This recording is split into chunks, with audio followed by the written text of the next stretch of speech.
y a très longtemps, une communauté osa défier l'ordre même du Créateur.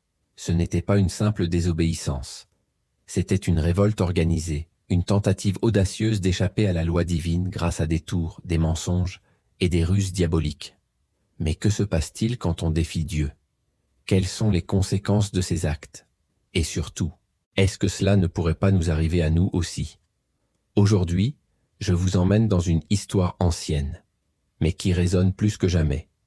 Dieu, le Très-Haut, avait ordonné aux Juifs de vénérer le jour du vendredi comme un jour béni, un jour de repos, de prière et de connexion avec lui. Mais eux, ils ont fait autrement.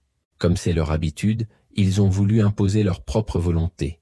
Ils dirent « Non, nous vénérons le samedi, car Dieu a commencé la création le dimanche et il s'est reposé le samedi. » C'est ainsi qu'ils mentirent sur Dieu. Ils inventèrent un faux récit, déformèrent la vérité divine et choisirent leur propre chemin. Les chrétiens firent de même. Eux aussi, dans leur orgueil, rejetèrent le vendredi.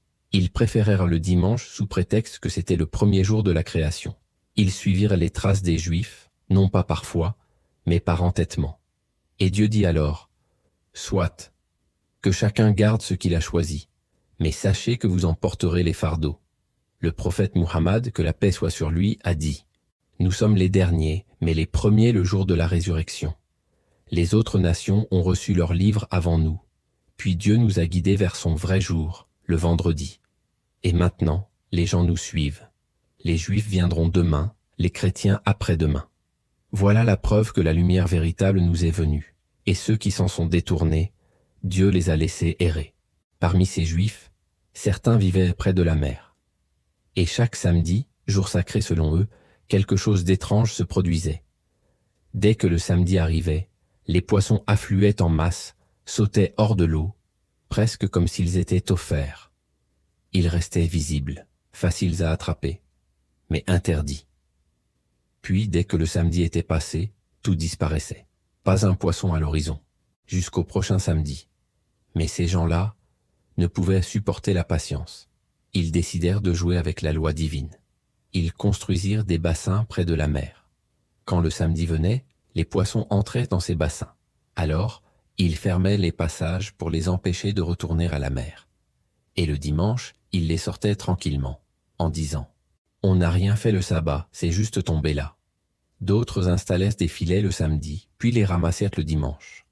D'autres encore attrapèrent les poissons, les attachaient avec une ficelle et les jetaient à l'eau, pour les récupérer le lendemain. Des ruses enfantines, des manigances dignes de diables incarnés. Le prophète, que la paix soit sur lui, nous a mis en garde. Ne faites pas comme les Juifs, qui ont osé contourner les interdits divins avec des astuces minables. Et Ibn Kathir rapporte que cette parole repose sur une chaîne solide. Certains parmi ces Juifs avaient encore un peu de raison. Ils essayaient de dissuader les autres, de dire « Vous savez bien que Dieu vous l'a interdit ce jour-là. » Mais au lieu de revenir à la raison, ils devinrent encore plus aveugles, encore plus fous. Une partie finit par se séparer des pervers. Ils construisirent un mur entre eux et ces pécheurs, craignant que le châtiment ne les touche tous. Un matin, plus aucun bruit ne venait de leur côté. Personne ne répondait. Un homme escalade le mur et voit des singes partout. Il cria « Ô serviteur de Dieu, ce sont bien ces gens-là, mais transformés en singes. » Et effectivement, l'un était un homme, l'autre une femme, mais sous forme de singe. Même leurs traits humains étaient reconnaissables. Les singes eux-mêmes semblaient se comprendre. Ils allaient vers leurs anciens proches, reniflaient leurs habits et pleuraient. Alors les humains leur disaient « On vous avait pourtant prévenu. » Et les singes hochèrent la tête. « Oui, vous aviez raison. » Mais il était trop tard. Allah dit dans le Coran « Ainsi, nous les éprouvons à cause de ce qu'ils commettaient. » Sourate Al-A'raf 163. Et lorsqu'un groupe parmi eux dit « Pourquoi admoneste-vous un peuple que Dieu va détruire ou punir sévèrement ?» Ils dirent « C'est pour avoir une excuse devant votre Seigneur, et peut-être craindront-ils Dieu. » Sourate Al-A'raf 164.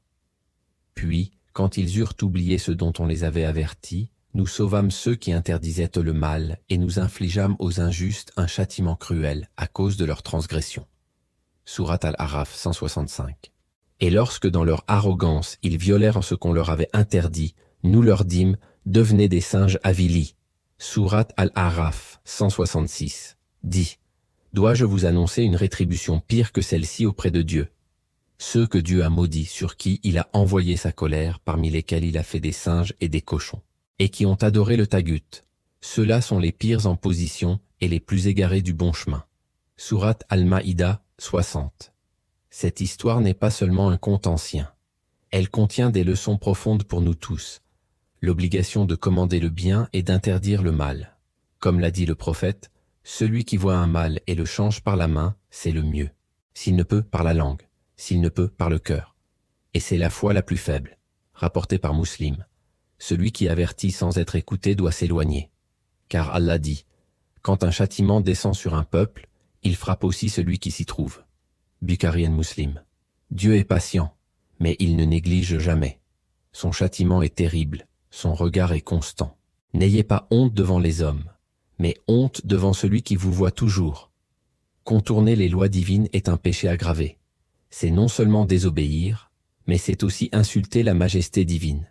Le prophète, que la paix soit sur lui, a dit, « Il y aura parmi mon peuple des gens qui considéreront licite la soie, l'alcool, les instruments de musique, et Dieu les changera en singes et en cochons jusqu'au jour de la résurrection. » Rapporté par Bukhari. Et dans un autre hadith, « Certains boiront du vin et l'appelleront autrement. On jouera de la musique au-dessus de leur tête. Et Dieu les engloutira dans la terre, ou les transformera en singes et en cochons. » Rapporté par Muslim. Ibn al-Qayyim explique que ces transformations ne sont pas métaphoriques. Il s'agit de transformations physiques réelles, comme celles subies par les Juifs. Il cite même des témoins oculaires. Un homme marchait avec son ami pour faire quelque chose de haram, et l'un fut transformé en singe sous ses yeux. Et pourtant l'autre continua son chemin. Mes amis, ce récit n'est pas qu'une page du passé. C'est un miroir tendu à notre génération. Combien d'entre nous cherchent des moyens détournés pour justifier l'injustifiable? Combien utilisent des mots nouveaux pour couvrir d'anciens péchés? Combien pensent pouvoir tromper Dieu, alors que ses yeux sont partout? Souvenons-nous de cette leçon. On ne joue pas impunément avec les limites divines. Dieu nous laisse parfois, mais il ne laisse jamais tomber. Et rappelez-vous ces paroles du Coran. Car ton Seigneur est toujours à l'affût. Sourate Al-Fajr 14. Si cette histoire t'a touché, partage-la. Peut-être qu'elle touchera quelqu'un qui en a besoin. Et toi, as-tu déjà vu autour de toi des signes de ce genre?